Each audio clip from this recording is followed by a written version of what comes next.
जय Hind. Genius study world में आप लोगों का स्वागत है। आई होप, मैं आशा करता हूं कि आप लोग भी अच्छे होइएगा। आज हम आप लोगों के लिए 10th क्लास के पहला चैप्टर जैव प्रक्रम बायोलॉजी का पहला चैप्टर जैव प्रक्रम लेकर उपस्थित है। और इसको आप लोग देखिए। इससे मतलब ऐसा देखिए, अपने जनरली जीवन के लिए तो बहुत वीआईपी है, और प्लस में एग्जाम में इसमें से अधिकांश क्वेश्चन आता है। ठीक है, तो इस चैप्टर को हम देखेंगे। आइए देखिए, चैप्टर का नाम है आपका जैव प्रक्रम। क्या नाम है चैप्टर का? जैव प्रक्रम। चैप्टर का नाम क्या है? जैव प्रक्रम। देखिए, जैव प्रक्रम क्या होता है? देखिए, जैव प्रक्रम जीव शरीर में होने वाली वैसी जैविक क्रिया है जिसके द्वारा क्या होता है, हमारे जीवन का अनुरक्षण होता है। क्या होता है?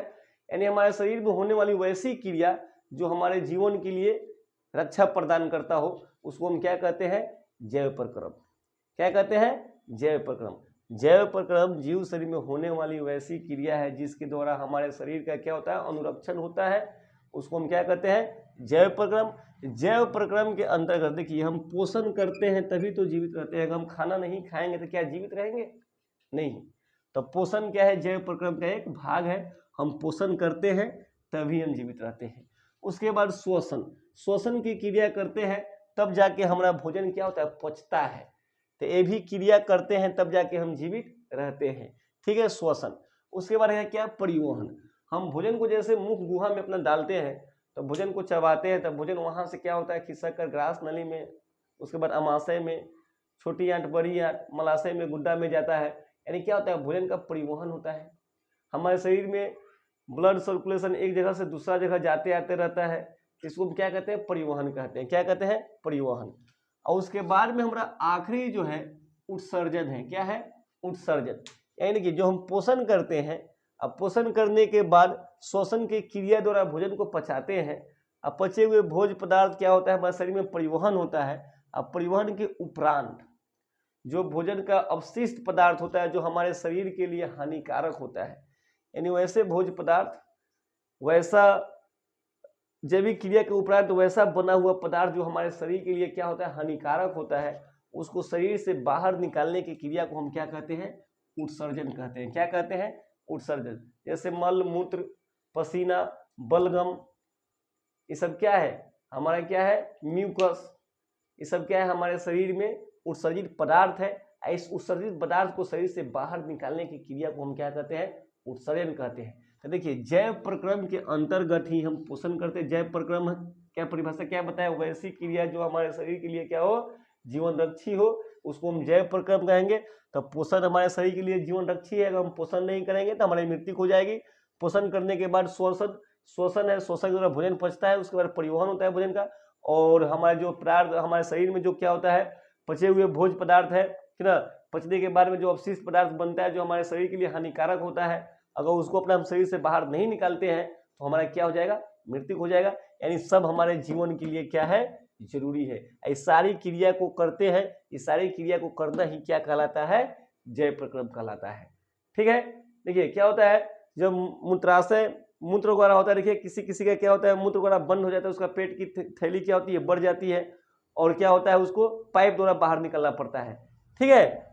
तो उत्सर्जन की क्रिया करना, परिवहन की क्रिया करना, श्वसन क्रिया करना, पोषण की क्रिया करना हमारे शरीर के लिए अति आवश्यक होता है। तो आज हम पढ़ेंगे पोषण के बारे में। किसके बारे में पढ़ेंगे? पोषण के बारे में। तो देखिए, पोषण जो है ना, ये दो प्रकार के होते हैं। कितने प्रकार के होते हैं? दो प्रकार के होता है। पहला होता है स्व पोषण और दूसरा होता है पर पोषण। पर पोषण, स्वपोषण तथा परपोषण। तो आइए हम स्वपोषण के बारे में जानते हैं। तो स्वपोषण, यह पोषण की, देखिए स्वपोषण, यह पोषण की एक ऐसी प्रक्रिया। देखिए, हम इसको लिखेंगे तो लिखने से वीडियो आपका लॉन्ग हो जाएगा, इसलिए इस बात को सुनिए और आप लोग नोट कर लीजिए। ठीक है।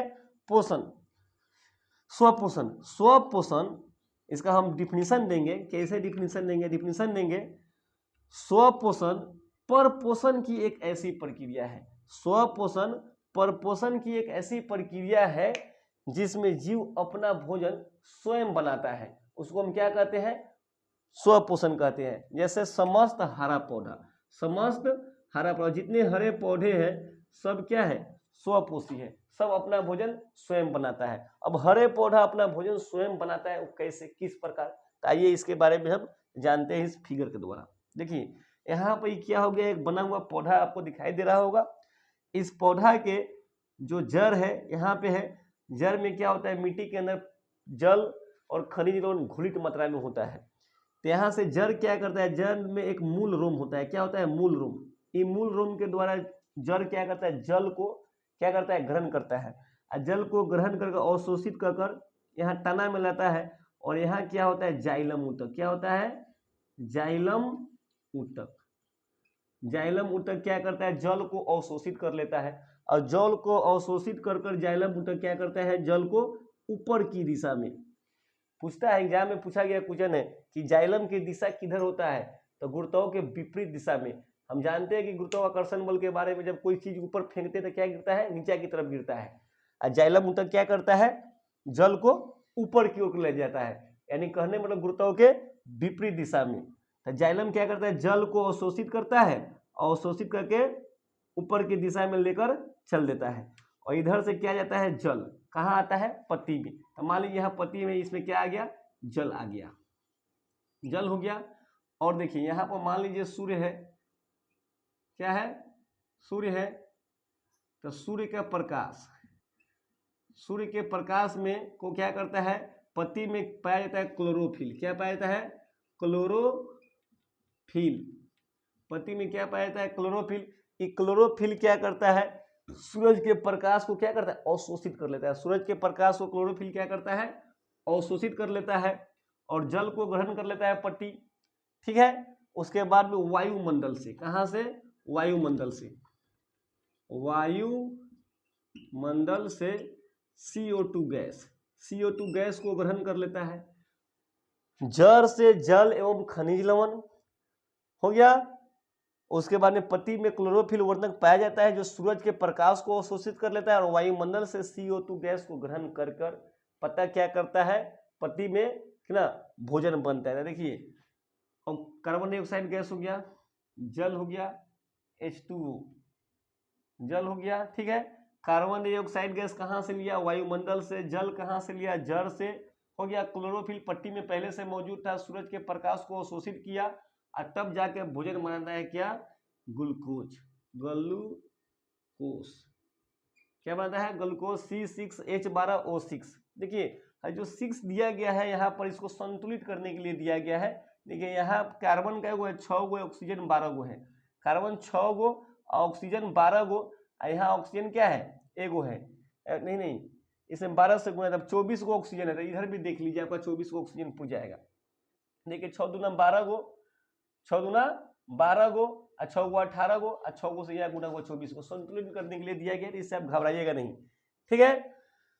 कार्बन डाइऑक्साइड गैस और जल तथा क्लोरोफिल और सूरज के प्रकाश मिलकर क्या बनाता है, C6H12O6। इसको हम क्या कहते हैं, ग्लूकोज बोलते हैं। यह पेड़ पौधा का भोजन है, इसको पेड़ पौधा भोजन के रूप में रख लेता है, और O2 गैस को क्या करता है, छोड़ता है, वायुमंडल में क्या करता है, त्याग देता है। तो वही ऑक्सीजन को हम लोग क्या करते हैं, ग्रहण करते हैं। अगर जरा सोचिएगा, पेड़ पौधा नहीं रहेगा तो पेड़ पौधा के द्वारा ही हमको ऑक्सीजन दिया जाता है। अगर पेड़ पौधा नहीं हो तो ऑक्सीजन हमको नहीं मिलेगी, और हम वो क्या होंगे, मर जाएंगे। इसलिए होता है क्या कि हमको पेड़ पौधा अधिक से अधिक मात्रा में लगानी चाहिए, क्योंकि पेड़ पौधा के द्वारा ही ऑक्सीजन मिलता है। हम लोग कार्बन डाइऑक्साइड गैस को छोड़ते हैं, हम लोग कार्बन डाइऑक्साइड गैस को छोड़ते हैं और ऑक्सीजन को लेते हैं। हमारे गैस को पेड़ पौधा लेता है और वो ऑक्सीजन छोड़ता है। तो पेड़ पौधा हमारे लिए कितना सोच रहा है, ऑक्सीजन गैस हमको दे रहा है, हमसे हमारा जो देखिए ऑक्सीजन गैस शुद्ध गैस होता है, वो हमारे शरीर के लिए लाभदायक होता है, और कार्बन डाइऑक्साइड गैस गंदा गैस होता है, इससे हमारे शरीर में तरह तरह की बीमारियां फैलती है। तो कार्बन खुद गंदा को लेकर और अच्छाई चीज को हमको देता है, ठीक है। तो आपसे कोई पूछेगा कि पेड़ पौधा कौन से गैस को छोड़ता है, तो ऑक्सीजन गैस को छोड़ता है। लेता कौन गैस को है, तो कार्बन डाइऑक्साइड गैस को लेता है। क्वेश्चन एग्जाम में कैसे आएगा, कहेगा पर इसको इस क्रिया को क्या कहते हैं, प्रकाश संश्लेषण। इस क्रिया को क्या कहते हैं, प्रकाश संश्लेषण। एग्जाम में आपको आएगा कि प्रकाश संश्लेषण के प्रक्रिया में उपोष्ण उत्पाद के रूप में कौन सा गैस बनता है, तो उपोट उत्पाद के रूप में ऑक्सीजन गैस बनता है। ठीक है, जल भी, पेड़ पौधा जल भी छोड़ता है। जब देखिए अगर मान लीजिए पेड़ पौधा यहाँ जड़ द्वारा अगर 100 लीटर गैस को ग्रहण करता है तो मात्र 10 लीटर गैस के द्वारा ही क्या करता है, अपना भोजन बनाने का कार्य करता है। बाकी 90 लीटर जल को क्या करता है, वायुमंडल में त्याग देता है। अब कहिएगा कि पेड़ पौधा को पानी छोड़ते हुए हम नहीं देखे हैं, छोड़ता है पानी। आप क्या कीजिएगा, प्रयोग कीजिएगा, पेड़ पौधा की जो पत्ती होती है उस पत्ती को आप क्या कीजिएगा, एक पोलोथीन के द्वारा, किसके द्वारा, एक पोलोथीन के द्वारा इसको लेकर बांध लीजिएगा। अब बांधने के कुछ समय बाद देखिएगा पोलोथीन के जो है ना, उजला वाला पोलोथीन को लेकर देखिएगा, उसमें जरा थोड़ा थोड़ा थोड़ा क्या होगा, जल का कण पाया जाएगा। यानी पेड़ पौधा जल भी छोड़ता है। इस क्रिया को हम क्या कहते हैं, पेड़ पौधे द्वारा जल छोड़ने की क्रिया को वाष्पोत्सर्जन कहते हैं। क्या कहते हैं, वाष्पोत्सर्जन कहते हैं। इस क्रिया को क्या कहते हैं, प्रकाश संश्लेषण भी कहते हैं। ठीक है, हो गया। तो पेड़ पौधा कैसे अपना भोजन बनाता है हम आपको बता चुके हैं। अब हमको पढ़ना है क्या, परपोषण।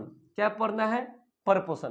तब परपोषण, यह परपोषण पोषण की एक ऐसी प्रक्रिया है, परपोषण पोषण की एक ऐसी प्रक्रिया है जिसमें जीव अपना भोजन के लिए किसी दूसरे जीव पर निर्भर होता है या किसी दूसरे पौधा पर निर्भर होता है, लेकिन अपना भोजन वो स्वयं बना नहीं सकता है। अपना भोजन स्वयं बनाने का मतलब है कि हाँ हम खाना पीना नहीं खाए ऑटोमेटिक चार्ज हो जाए। ठीक है, तो ऐसी कोई कहानी हम लोगों के शरीर में है नहीं। हम लोग क्या करते हैं, अपना भोजन के लिए पेड़ पौधा पर आना तो दूसरे जंतु पर निर्भर होते हैं। जैसे हम लोग क्या करते हैं, खेत से धान को काटते हैं, गेहूं को काट कर लाते हैं, उससे चावल निकालते हैं, गेहूं निकालते हैं, उसको खाते हैं। या गाय भैंस के द्वारा प्राप्त दूध को, है ना, या क्या होता है मीट वगैरह लोग खाता है, मुर्गा मुर्गी, ये सब चीज को हम क्या करते हैं, भोजन के रूप में तब्दील करते हैं। तो हम अपने भोजन के लिए हम क्या है, दूसरे जीव पर निर्भर है। तब परपोषण क्या है, परपोषण यह पोषण की एक ऐसी प्रक्रिया है जिसमें जीव अपना भोजन स्वयं नहीं बनाता है, वो अपने भोजन के लिए दूसरे जीव पर आश्रित होता है, उसको हम क्या कहते हैं, परपोषण। देखिए इसका जो है ना, इसमें एक मोस्ट वीवीआई क्वेश्चन बनता है, पूछता है कि स्वपोषण तथा परपोषण में अंतर स्पष्ट कीजिए। 5 नंबर में पूछता है। देखिए यहाँ पर 3 गो क्वेश्चन वीवीआई हो गया। पहला आपको पूछ देगा स्वपोषण तथा परपोषण में अंतर स्पष्ट कीजिए। दूसरा आपसे पूछेगा प्रकाश संश्लेषण से आप क्या समझते हैं। ठीक है, तीसरा क्वेश्चन आपको पूछ देगा, कहेगा प्रकाश संश्लेषण को रासायनिक अभिक्रिया द्वारा बताएं। ठीक है, ये तीनों क्वेश्चन आपसे पूछ सकता है। तो आज की क्लास में हम इतना ही रह देते हैं, फिर मिलते हैं अगले क्लास में। जब तक के लिए जय हिंद। इसका स्क्रीनशॉट लीजिए